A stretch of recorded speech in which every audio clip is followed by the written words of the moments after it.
Саламатсыздарбы урматтуу каналдын көрүүчүлөрү. Мен Нурматова Майрамгүл Нарбековна, Бекмамат Осмонов атындагы Жалал Абад мамлекеттик университетинин Жалал Абад колледжинин окутуучусу.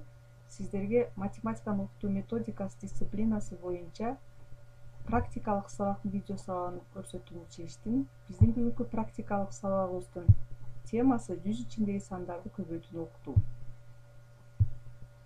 Практикалык сабактын максаты демек биринчи 3-класстын окуп китебинен алынган мисалдардын маанисин түшүнөсүздөр, аткаруу жолдорун билесиздер, мисалдарды чыгаруунун жолдорун колдонуп тапшырмаларды аткарасыздар жана анализ жасайсыздар. Аткаруучу тапшырмалар төмөнкүдөй. Биринчи, 3-класстын окуп китебинен сумманы санга көбөйтүү темасы боюнча сабактын иштелмесин иштеп чыгасыздар. Анан бири-бириңиздердин иштелмеңиздерге анализ бересиздер. Экинчи, ПСМТ, башкача айтканда позиция, себеп, мисал, тыянак чыгаруу менен эки орундуу сандарды бир орундуу санга жана эки орундуу санга көбөйтүү алгоритми бирдейби деген суроонун жообун табуу менен тыянак чыгаруу тапшырмасын аткарасыздар.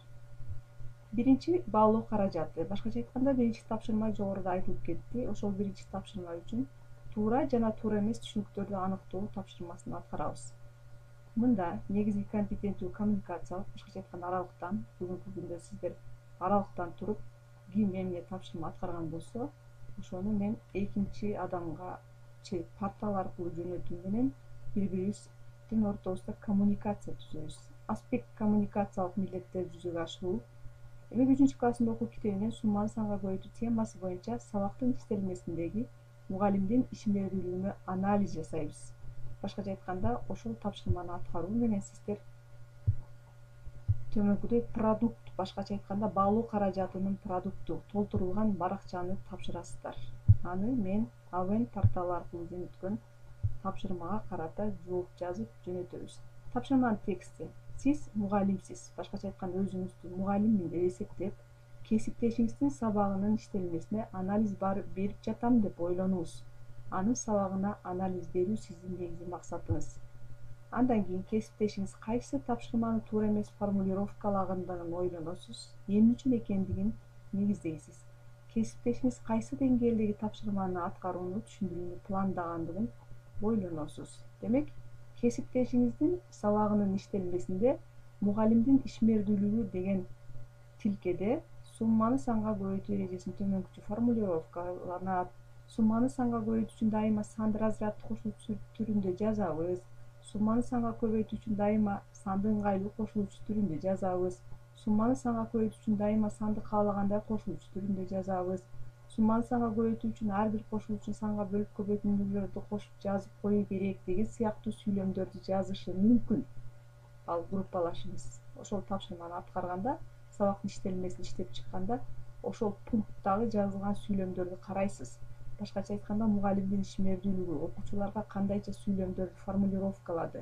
Карап, кайсыл жеринде ушундай сыяктуу сүйлөмдөр, бул конкреттүү ушул болсун деген сыяктуу эмес, мунун арасында туура жана туура эмес жооптор жазылып турат. Сиз ошол туура эмес жоопторду көрө алышыңыз керек жана ага анализ бере алышыңыз керек. Нускама. Демек, сиздин эң биринчи милдетиңиз эмне кылышыңыз керек? Группалашыңыздын иштелмеси менен таанышыңыз. Андан кийин туура жоопторду белгилеңиз. Кесиптешиңиздин кемчилигин айтыңыз, жообуңузду негиздеңиз.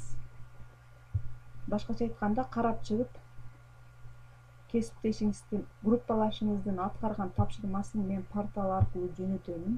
Ошол портал боюнча алган жоопту окуп чыгып таанышып, өзүңүздүн көз карашыңыз боюнча тапшырманы аткарасыз. Мында баалоо каражаты туура жана туура эмес түшүнүктөрдү аныктоо. Мындайча айтканда, фактылык материалды билүүсүн баалоо жана диагноздоого мүмкүндүк берүүчү жана атайын термин түшүнүктөрдү туура колдоно билүүнүн репродуктивдик деңгээли болуп эсептелет. Анткени биз көбүнчө эле практикадан деле көрүп жатабыз, студенттер мугалим өзү математикалык тилде сөздүн туура формулировкаланышын, анын окулушун, ошо математикалык тилде көбүнчө туура эмес айтылыштарды айтып жүргөндүктөн ошол нерселерге көңүл буруу маанилүү болуп эсептелет. Негизги сиздин аткара турган ишиңиз, демек, группалашыңыздын тапшырмасы менен жакшылап таанышыңыз керек. Ал үчүн сиздин колуңузга төмөнкүдөй баракчанын формасы берилет. Демек, мен жөнөткөн порталдан төмөнкүдөй баракча жөнөтөм, ошол баракчаны толтурасыздар. Биринчи тилкеге жазылып турат. Группалашуунун иштелмесинде камтылган мугалимдин ишмердүүлүгүндө көрсөтүлгөн кадамдар. Башкача айтканда, жөнөтүлгөн тапшырманы алганыңызда даяр тапшырманы, аткарылган тапшырманын бланкасын жөнөткөндө ошону карап туруп, демек кандай кадамдар жазылыптыр ирети менен жазасыз. Экинчи тилкеге сиздин пикириңиз боюнча кесиптешиңиздин көрсөткөн кадамдар туурабы же туура эмеспи белги коесуз. Туура болсо каалагандай плюс койсоңуз болот, минус койсоңуз болот, балким сөз менен жазасыз. Андан кийин өзүңүздүн пикириңизди билдириңиз. Эмне үчүн туура же туура эмес экендигиңизди билдиришиңиз керек. Акыркы тилкеге сунушуңузду жазышыңыз керек. Кандай сунуш бере аласыз, кандай болгондо туура болмок, кайсы жеринде кемчилиги бар, кайсы жеринде артыкчылыгы бар, ошо сунушту бересиз. Демек көрсөткүчтөр биринчи тапшырма боюнча эң жакшы деген баа коюлат. Эгерде мугалим катары алгоритм боюнча продуктун даярдоодо кадамдардын маанилүүлүгүн конкреттүү негиздеп, кесиптешиңиздин аткарган ишине туура баа берип, так сунушуңузду көрсөтсөңүз, эң жакшы деген баа коюлат. Жакшы деген баа коюлат эгерде мугалим катары алгоритм боюнча продуктуну даярдоодо кадамдардын маанилүүлүгүн конкреттүү негиздеп, кесиптешиңиздин аткарган ишине баа бере алсаңыз гана 4 коюлат. Канааттандыралык деген баа коюлат. Эгерде кесиптешиңиздин иштелмеси менен таанышып, анын туура эмес кадамдарын көрсөтүп, ачык айкын негиздей албаган болсоңуз 3 коюлат. Ал эми канааттандыралык эмес деген баа коюлат. Эгерде ролдук функцияны аткара албаса, башкача айтканда кесиптешиңиздин жөнөткөн тапшырмасын, башкача айтканда группалашыңыздын аткарган тапшырмасы менен жөнөткөндө, ага сиз конкреттүү анализ бере албасаңыз, көйгөйдү чечүүдө туура пикирди билдире албаган болсоңуз, ана 2 деген баа коюлат. Андан кийин экинчи тапшырмага өтөбүз. Баалуу каражаты экинчи тапшырма үчүн КСМТ. Башкача айтканда позиция, себеп, мисал, тыянак. Бул жерден эми позиция дегенде сиз өзүңүздүн позицияңызды билдиресиз. Себеп дегенде эмне үчүн башкача эмес дал ушундай пикирде экендигиңиздин себебиңизди айтасыз. Анан мисал келтиресиз, анан тыйынып, ошол мисалдардын негизинде тыянак чыгарасыз. Өзүңүздүн аргументтериңизди жалпылаштырасыз. Мындай болот экен, себеби мунун негизинде деп. Башкача айтканда, продукт мага жазылган тыянак болуш керек. Мына мисал катары тапшырма берилет. 2 орундуу санды 1 орундуу санга көбөйтүү алгоритми 2 орундуу санды 2 орундуу санга көбөйтүү алгоритми менен бирдейби деген суроонусунда ойлоносуз. Бул суроого жооп бериш үчүн төмөнкүдөгү кадамдарды аткарасыз. Нускама: биринчи, дептериңизге 2 учурдун алгоритми боюнча аткаруучу мисалдарды тандап жазасыз. Экинчи, алгоритм боюнча амалды аткарасыз. Үчүнчү, экөөнү салыштырасыз. Төртүнчү, тыянак чыгарасыз. Башкача айтканда, экөөнү конкреттүү жазып, көзүңүз менен көрүп, көрсө, мына учурда 2 орундуу санды 1 орундуу санга көбөйтүүдө амалды аткаруунун тартиби төмөнкүдөй. Экинчисинде мындай. Демек, башкача айтканда, кайсы учурда дагы өзгөчө маанилүү жыйынтыктар келип чыгат, кандай кадамдар ашыкча аткарылат, кайсы учурда ал кадамдар аткарылбайт деген сыяктуу жыйынтыктар. Үлгү катары мына: туюртманын позиция, туюртманын маанисин табуу үчүн төмөнкү кадамдарды аткаруу керек деген позиция. Бул сиздерге тиешегиңиз, бул тапшырма сиздерге тиешеси жок, бирок үлгү катары бердим, ушуга окшош сыяктуу деп. Себеби амалдарды аткаруунун тартибине ылайык биринчи гана баскычтагы амалдар болгондуктан амал солдон оңго карай аткарылат.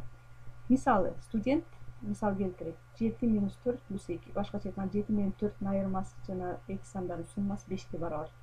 Бул кайсы жол менен аткарылды? Бул катары менен, ирети менен амалды көрүү боюнча солдон оңго карай тартипте аткарылды. Экинчисин караңыздар.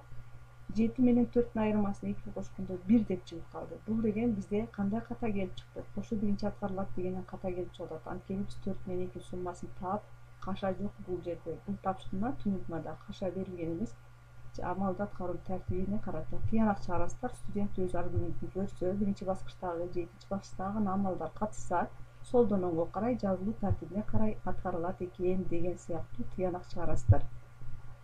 Андан кийин көрсөткүчтөр демек көрүнүп турат. Эң жакшы деген баа коюлат. Эгерде өзүнүн тандаган позициясын, себептерин, мисалын туура келтирсе, конкреттүү тыянак чыгарса, башкалардын позицияларында көз карашын билдирип, ушул көрсөткүчтөрдү карап, өзүңүздөр видеону кайра көрүп, көрсө, мунун негизинде ушундай жыйынтыктарга ээ болот экенбиз деген сыяктуу жыйынтыктар чыгарасыздар. Демек, көңүл бурганыңыздарга рахмат. Саламатта калыңыздар. Кийинки көрүшкөнгө чейин.